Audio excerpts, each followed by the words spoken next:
আচ্ছা, এখানে আমি 1 কাপ মতন ময়দা নিয়েছি। এই ময়দাটা আমি চেলে নিচ্ছি। অল্প একটু লবণ দিয়ে দিলাম, একটু ঘি দিয়ে দিচ্ছি, সাদা তেল নেই তাই জন্যে। আমি ঘিটাকে ভালো করে ময়দার সঙ্গে মেখে নিচ্ছি, মিশিয়ে নেব একদম যেন দলা দলা না থাকে। এবার আমি এই অল্প অল্প জল নিয়ে ডোটা বানাবো। এটা মোমোর ডো হচ্ছে।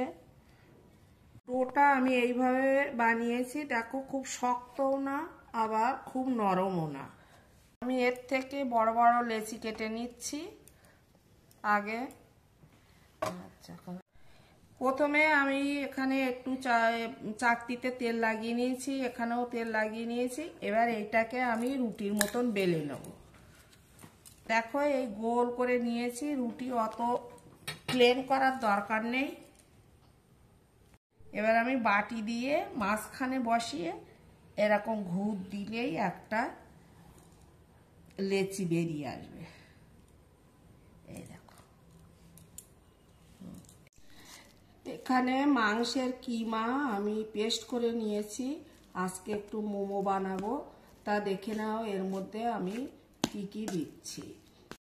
এখানে আমি অল্প করে লবণ দিয়ে দিচ্ছি, কারণ এর মধ্যে সোয়া সস যাবে, সোয়া সসে লবণ থাকে। 1 চামচ সোয়া সস দিচ্ছি, আর 1 চামচ দেব আমি। মাংসর পরিমাণটা একটু বেশি, 300 গ্রাম মতন। এর মধ্যে আমি অল্প একটু আদা, রসুন, একটা পেঁয়াজ আর কাঁচা লঙ্কা বেটে নিয়েছি। এই পেস্টটা আমি পুরোটাই দিয়ে দিচ্ছি। এখানে আমি 1 চামচ মতো চিলি সস দিয়ে দিচ্ছি। বাচ্চারা যদি খায় তাহলে অল্পই দেবেন, আর যদি বড়রা খায় আমি 1/2 চামচ মতো দিলাম। ঝালটা নিজেদের মতন দেওয়াই ভালো।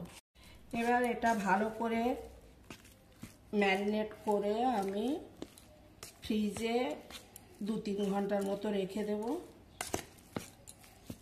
যে মাংসের কিমার পুরটা বানিয়েছিলাম সেটা এই মাঝখানে দিয়ে দিলাম। দেখো এইবারে আমি মোমোটা কিভাবে মোড়াচ্ছি। এরকম সাইড দিয়ে শাড়ির কোচা মারে যেরকম, ওই রকম করে মেরে নিচ্ছি আমি। দেখো শাড়ির কুচি যে দেই সেরকম করে এক জায়গায় করিয়ে এনে মুখটাকে একটু টেনে দিয়ে এরকম মুড়িয়ে দিতে হবে।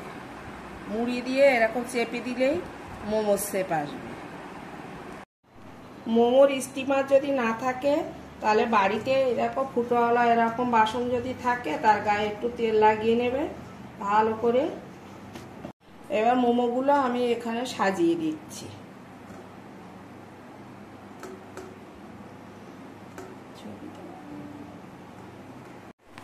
এইখানে আমি জল বসিয়েছি রাইস কুকারে। জলটা ফোটার মতন হয়ে গেছে, আমি এইভাবে বসিয়ে দিচ্ছি। এবারে এই ঢাকা দিয়ে দিলাম।